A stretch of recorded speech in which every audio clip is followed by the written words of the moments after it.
이거 실화임? 거짓 같은 진실 19 9위 공약. 아하. 퇴근인가요? 이런. 누구나 꿈꾸는 복권 당첨의 꿈. 그런데 미국에선요, 이 복권 당첨보다 더 희박한 확률로 아주 우연히 엄청난 행운을 얻은 한 남자가 있습니다. 뭐죠? 엄청난 행운. 또 놀랄 준비해야 되나요? 지난 2010년 미국 캘리포니아 프리몬트에 사는 골동품 수집가 랜디 구이아로 씨. 그는 인근 도시를 여행하다 한 중고품 가게에 들렀습니다. 그런데 그곳에서 그의 눈길을 사로잡은 낡은 흑백 사진 3장. 사람들이 모여 게임을 하는 듯한 모습이었는데요. 3장에 $2, 3,000원도 안 되는 가격에 구매를 했죠. 그렇게 그의 수집함에 컬렉터가 하나 더 추가됐는데 무려 5년의 세월이 흐른 2015년 어느 날, 그게 대체 무슨 사진이었을까 하고 궁금해진 랜디는 한 화폐 감정 회사에 의뢰를 했는데요. 그런데 사진을 보고 깜짝 놀란 감정 전문가. 왜? 이 사진이 진짜라면 500만 달러가 넘을지도 몰라요. 무려 53억 원의 감정가를 매긴 건데요. 뭐야? 무슨 사진인데 저게 50억이 넘어요? 이유는 사진 속 주인공 때문이었습니다. 그의 정체는 세계적인 살인마 빌리 더 키드. 뭐야? 뭐 뮤지컬인가 영화 영화 뮤지컬 맞죠? 예. 뮤지컬 소재로 나왔던 그 사람. 네, 맞아요. 참고로 당시에만 해도 빌리 더 키드가 찍힌 진본 사진은 감정된 것만 세상에 단 한 장. 어머. 즉 이 사진이 진짜라면 세상에 딱 2개뿐인 빌리 더 키드의 사진 중 하나인 거죠. 와. 희귀템이네요, 정말. 전 세계 2장이라니까. 완전 레어템이네. 그래서 좀 더 확실한 감정을 위해 화폐 감정 회사에서는요. 세계적인 N 다큐멘터리 채널 제작팀과 함께 사실 여부 파악에 나섰습니다. 그리고 골동품 수집가, 감정 전문가, 심지어 안면 인식 전문가까지 합세. 프로그램을 통해 이전에 공개된 빌리 더 키드의 사진 속 이목구비와 면밀히 비교도 해보고요. 또 사진이 찍힌 장소를 찾기 위해 G사의 위성 사진을 다 뒤져 사진이 찍힌 지역으로 추측되는 뉴멕시코 일대를 돌아다니며 수개월을 헤맸습니다. 그렇게 약 1년 만에 이 빌리 더 키드의 사진은 진짜가 확실합니다. 소름.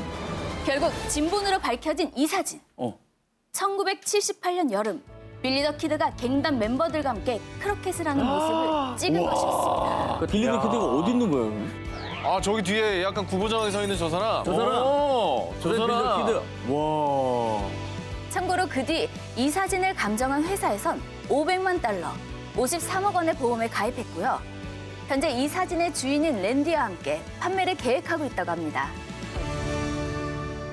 지난 2018년 4월, 미국에선 미국판 살인의 추억이라 불린 희대의 살인마 정체가 드러났습니다. 뭐지, 이거는? 얼마 전에 뉴스에 나왔었잖아요.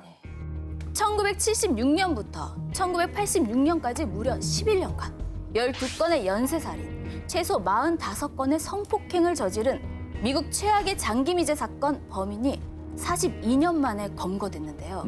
그의 정체가 밝혀지자 미 전역은 큰 충격에 빠지고 말았습니다. 그 이유는 그가 바로 전직 경찰이었기 때문입니다. 캘리포니아주 엑세터와 5번 경찰서에서 근무한 조지프 제임스 드엔젤로 경찰. 아니 대체 왜 그런 거예요? 전직 경찰 왜 그런 거예요? 사실 재직 당시에도 그렇게 성실한 경찰은 아니었다고 하더라고요. 네. 경력 7년 차던 1979년에 절도 혐의로 파면된 그때부터 속에 내재돼 있던 악한 본성이 폭발하기 시작했습니다. 캘리포니아의 별칭을 따 골든 스테이트 킬러로 불리던 그는 성폭행과 살인을 서슴지 않았는데요. 하지만 그는 전직 형사였던 만큼 아주 주도 면밀하게 현장에서 지문 하나 남기지 않고 수십 년간 경찰들의 수사를 따돌렸는데요. 그래서 인근 주민들은 자물쇠란 자물쇠를 모두 사서 단속을 삼엄하게 했고요. 총기도 무려 6,000개 이상 팔렸을 정도였다고 합니다. 그러니까. 그런데 40여 년간 미궁에 빠졌던 이 미제 사건은 지난 2016년 6월 FBI의 재수사 결정으로 다시 활기를 띠었고요. 과거 살인 사건에서 검출된 범인의 DNA를 통해 결국 그의 덜미를 잡을 수 있었던 겁니다. 그런데 그를 잡았을 때 정말 소름 끼쳤던 것은요. 어느덧 70대 노인이 된 그는 이웃집의 인자한 할아버지의 모습으로 평범한 노후를 보내고 있었다는 겁니다. 무섭다. 그래서 미 전역에선 전직 경찰이 살인마였다니 정말 믿을 수가 없다. 이젠 옆집 할아버지도 못 믿겠다며 크게 분노했습니다. 극악무도한 범죄를 저지른 범인의 믿을 수 없는 정체. 하지만 그의 여생에서 더 이상의 평범함은 없을 겁니다. 이거 실화임? 거짓 같은 진실 19 5위 공개합니다. 죽음의 문턱에서 3번 돌아온 남자. 올해 4월 19일 하와이의 한 평화로운 휴양지 카우아이 섬에서 20살 청년 딜런 맥윌리엄스는 보디보드를 즐기고 있었습니다. 그런데 그때 무려 2m 길이의 뱀상어의 공격을 받은 딜런은 오른쪽 종아리를 콱 물려서 피를 철철 흘리면서도 꼭 살아야겠다는 의지 하나로 간신히 헤엄쳐 나왔습니다. 아유, 어떡해. 어머머. 크게 다쳤네 진짜. 겨우 목숨을 구한 딜런. 그리고 다행히도 뱀상어에게 물린 종아리는 봉합수술 끝에 절단을 면할 수 있었습니다. 아유 다행이다. 그런데 딜런이 이렇게 죽음의 문턱에서 살아 돌아온 것은 이번이 처음이 아니었습니다. 3년 전 미국 유타주에서 하이킹을 즐기던 딜런. 뭔가 다리를 날카롭게 깨문 듯한 느낌을 받게 됩니다.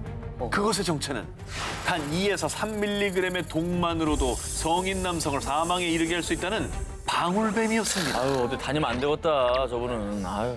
하지만 이때도요, 정말 운 좋게 곧바로 병원에 이송됐고요. 목숨을 건질 수 있었습니다. 그런데 말입니다. 정말 믿기 어려우시겠지만 딜런과 독한 맹수들의 악연은 거기서 끝이 아니었습니다. 2017년 7월 어느 날 미국 콜로라도주로 캠핑을 떠난 딜런. 캠핑을 또 갔어요. 캠핑을 가. 내가 딜런이면 캠핑에 캠짜도. 그냥 실내 테마파크 이런 데나 가지. 아 정말. 텐트에서 자다가 갑자기 목덜미가 잘려나가는 듯한 아픔에 눈을 떴습니다. 뭔가에 목덜미가 콱 물린 것이었는데요. 약 136kg의 육중한 흑곰이었습니다. 아니, 맛있는 냄새가 나나? 왜 이렇게 물어? 흑곰에게 물린 채 질질 끌려가던 딜런은 와, 이번에는 진짜 죽을 수도 있겠다라는 생각을 합니다. 그래서 그때 필사적으로 택한 방법이 이겁니다. 손가락으로 콱 찌른 거죠. 눈을! 흑곰의 눈을! 아니, 눈이 멀 텐데, 커서 얼굴이. 그럼 이렇게 찔렀나 보죠. 이게 안 될 텐데. 흑곰이 고통에 몸부림치는 그 틈을 타서 이번에도 겨우 도망칠 수 있었다고 합니다. 무려 3번의 죽음의 위기에서 탈출한 딜런은요. 저는 운이 좋은 사람이라기보다는 불행한 상황에서의 운이 좋은 것 같아요. 라는 말을 남겼다고 합니다. 이거 실화임 거짓 같은 진실 19, 17위 공개해주세요. 김아영. 김.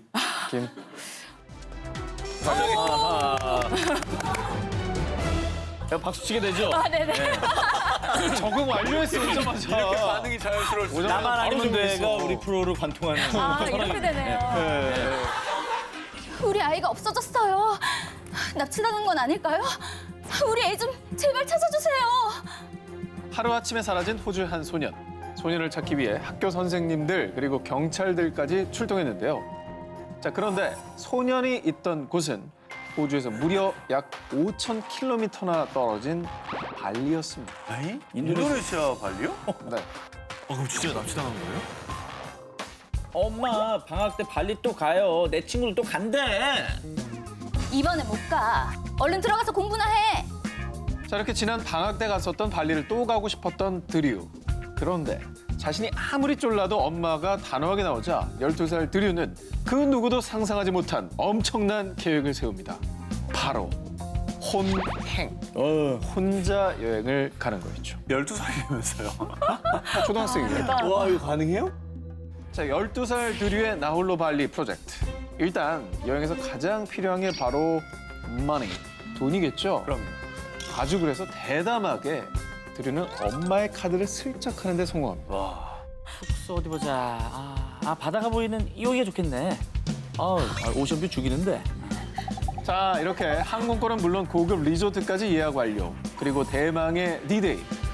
드류는 책가방 속에 수영복까지 싹 챙겨놨고요. 그 길로 학교관에 처가면서 곧바로 기차를 타고 공항으로 직행. 자, 누가 상상이나 했겠습니까? 정말 아무 의심도 받지 않고 무사히 비행기에 탑승했고요. 시드니에서 퍼스 공항으로 간 다음 6시간 뒤 인도네시아 덴파사르 공항에 홀로 도착한 겁니다. 안녕하세요, 고객님. 그런데 혹시 혼자 오신 건 아니시죠? 아니요. 저희 누나가 곧 올 거예요. 자, 그리고 본격적으로 시작된 Let's Party, 뉴스 타임. 에메랄드 바다에서 헤엄도 치며 자유를 만끽했습니다. 한편 드류의 집은 한바탕 난리 중이었습니다. 난리 났겠죠. 자, 드류가 학교에 오지 않았다는 연락을 받고 엄마 엠마는 곧바로 경찰에 실종 신고를 했는데요. 그런데 저 아드님이 지금 발리에 있는데요? 어떻게 알았어요? 자, 아니, 뭐 어떻게- 카드 사용 문자 이런 거 날라온 거 아니에요? 바로 인증샷 때문이었습니다. SNS. 주변 친구들에게 자랑하기 위해서 드류가 SNS에 샵 발리혼영, 샵 인생 뭐 있나 발리 여행 중인 사진과 동영상을 인터넷에 올려버린 겁니다. 진짜 내 아들이 저렇게 몰래 해외여행 갔으면 정말 네. 너무 진짜 황당했을 것 같아. 황당하죠. 황당하면서도 좀 기특하지 않을까? 혼자 득이야? 와, 이 대단한데.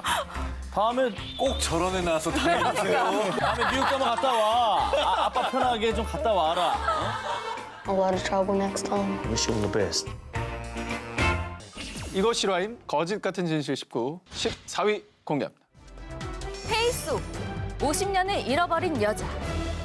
베트남 남부 지역 벤제시에 사는 동갑내기 부부 투엔과 응우엔. 그런데 이들 부부가 함께 외출만 했다 하면 할머니랑 같이 나왔나 봐.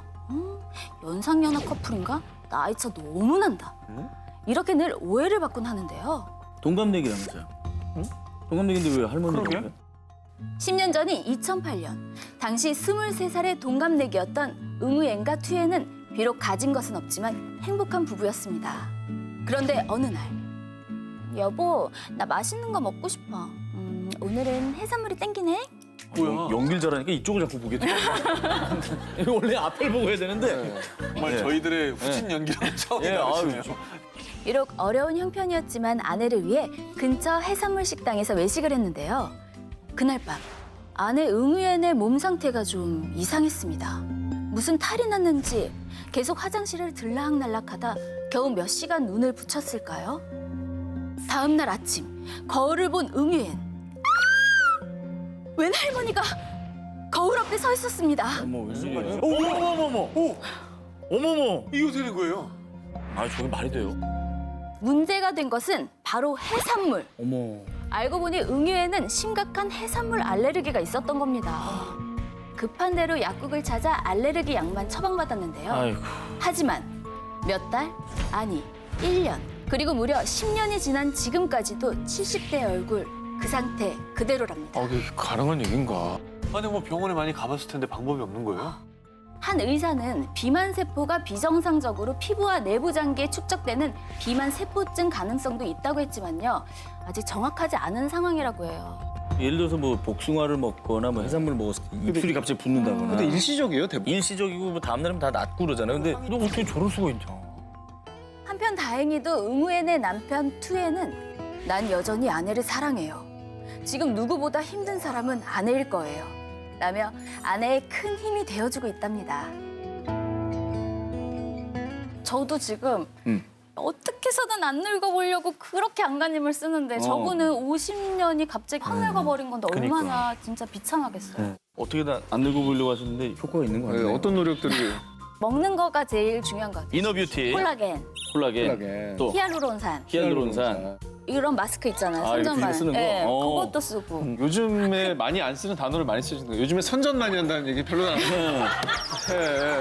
정겹네요, 정겹네. 아니 근데 그래도 저분은 옆에서 지켜주시는 남편분이라도 계시지. 본인이 파라팍 이제 기술이 미혼임을 선전하셨어요. 네. 전국에 선전이 됐으니까 연락이 올 겁니다. 예. 이거 실화임? 거짓 같은 진실 19. 13위 공개해주세요.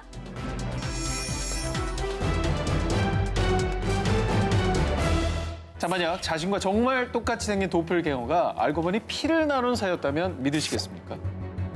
2015년 남아프리카 공화국의 모 고등학교에 입학한 13살의 소녀 카시디 너스.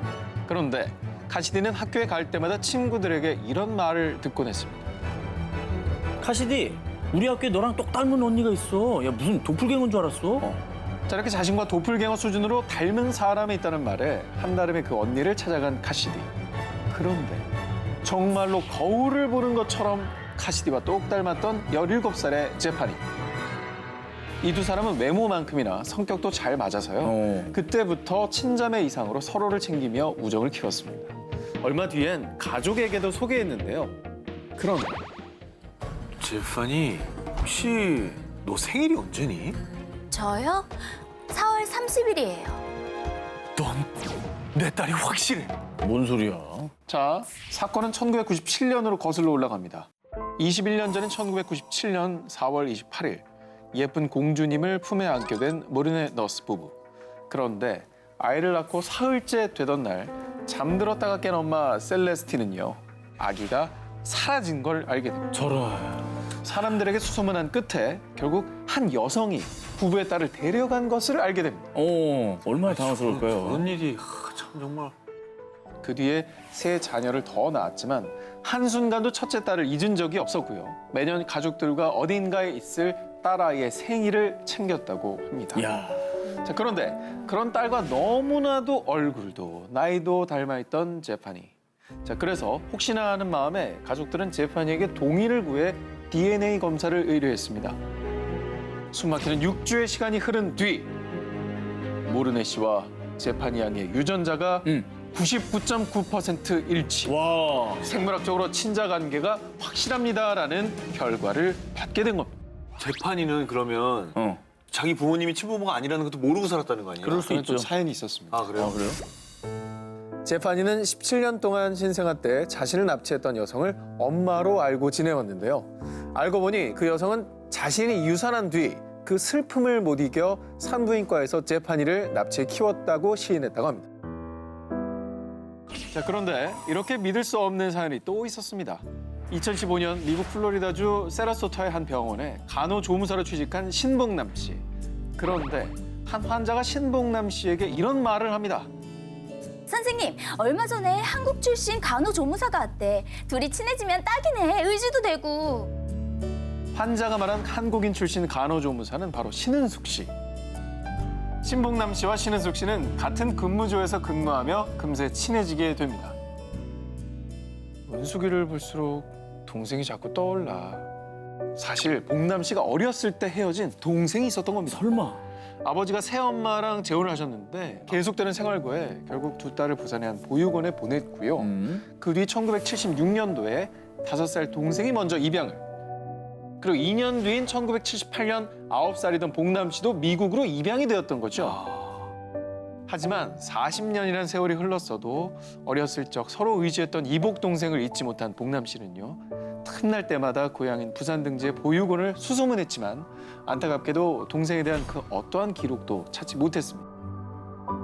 그렇게 꿈에 그리던 동생이 한국도 아닌 미국 땅에서 그것도 같은 병원 또 같은 층에 근무하는 신은숙 씨와 비슷하다는 걸 느낀 봉남 씨는 은숙 씨 이상하게 생각하지 말고 우리 유전자 검사 한번 해보는 게 어때요? 아, 진짜? 라고 부탁을 했고요. 은숙 씨도 흔쾌히 동의했습니다. 그리고 드디어 검사 결과가 나왔는데 거짓말. 두 사람은 40년 동안 그토록 찾아 헤맸던 자매가 맞았습니다. 와, 진짜. Thank you to you, Holly, for never ever gave up looking for me